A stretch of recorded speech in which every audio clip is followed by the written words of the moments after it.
High বন্ধুরা, finally আজকে আমরা গাড়িতে উঠে পড়ছি। এখন রাত 3টে বাজে। তোমাদের আগের ভ্লগটাই বলেছি যে আমরা 1-2 দিন বাদে আমরা গাড়িতে উঠবো, আমরা বাড়িতে যাব। ওই জন্য এখন রাত 3টে বাজে আমি উঠে পড়ছি, আমার বর উঠে পড়ছে, আমার মেয়ে ঘুমাচ্ছে। এখন রান্নাবান্না করবো, রান্নাবান্না করে খেয়ে দিয়ে তারপরে আমরা চান টান করে ড্রেস করে 6টা সাড়ে 6টার সময় বেরিয়ে পড়বো। আমাদের এখান থেকে ট্রেন স্টেশন অনেক দূর। দেখতে পাচ্ছ আমার চুলের অবস্থা খুব খারাপ, আর চোখ টোক সব ফুলে আছে, ঘুমও পাচ্ছে। কি করব, আজকে তো ট্রেনের টাইম 10টা 50-এ, ওই জন্য তাড়াতাড়ি ধরতে হবে। আর ট্রেন স্টেশন থেকে আমরা অনেক দূরে থাকি, 3-4 ঘন্টা লাগে। ওই জন্য এখন উঠে পড়ছি, এখন রান্নাবান্না করবো, রান্নাবান্না করে খেয়ে দিয়ে চান করে বেরিয়ে গাড়িতে উঠে বাসে উঠে তারপর তোমাদের সাথে কথা বলবো। চলো, এখন আমরা এই মেট্রো স্টেশনে চলে এসেছি। এবার মেট্রো আসলে উঠবো। এই মেট্রো স্টেশন।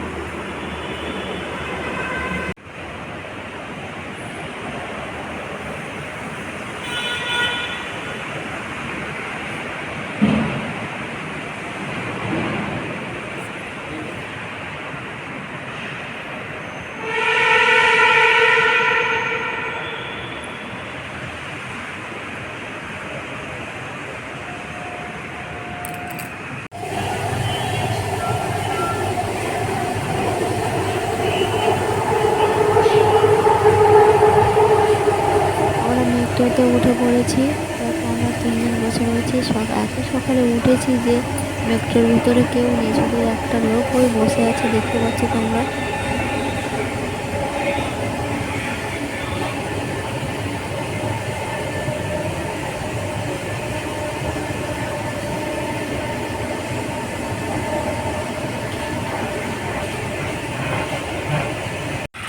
আমরা অটো থেকে নেমে এখন এই দাঁড়িয়ে আছি রাস্তায়। এখন ট্রেন আসেনি, ব্যাঙ্গালোর ট্রেন স্টেশনে দাঁড়িয়ে আছি। ট্রেন আসলে তারপর আমরা উঠে পড়বো। আমাকে দেখে কি মনে হচ্ছে, আমাকে তো দেখে মনে হচ্ছে আমি খুব ক্লান্ত হয়ে পড়েছি, আর পাচ্ছিও না, এত গরম।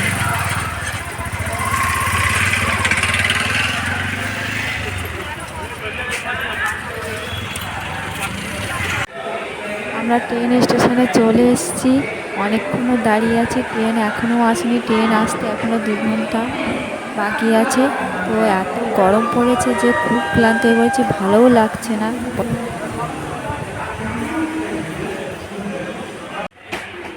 আমরা স্টেশনে চলে এসেছি, ফাইনালি ট্রেনও চলে এসছে, সিটও পেয়ে গেছি। কিন্তু দুঃখের বিষয় নিচে সিট পাইনি, ওপরে দুজনেরই সিট। তো ট্রেন থেকে নেবে তারপর তোমাদের সাথে কথা বলবো। ফাইনালি আমরা বাড়ি পৌঁছে গেছি, রাত 10টা বাজে। 10টার সময় চলে এসেছি। এখন রাত 11:30-12টা বাজতে যায়। তো ঘরে এসে আমরা খেয়ে দিয়ে 2জন শুয়ে পড়ছি। খুব গাড়ি জার্নি হয়েছে তো এই জন্য খুব ক্লান্ত হয়ে পড়েছি। তোমাদের সাথে জোরেও কথা বলতে পারছি না, বেশি কথাও বলবো না তোমাদের সাথে, শরীরটা খুব খারাপ লাগছে। যদি আমার ভ্লগটা ভালো লেগে থাকে তোমরা লাইক কমেন্ট শেয়ার করো। আর আমাদের চ্যানেলটা কি করতে হবে? সাবস্ক্রাইব করতে হবে। তবে চলো, টাটা, ভালো থেকো তোমরা।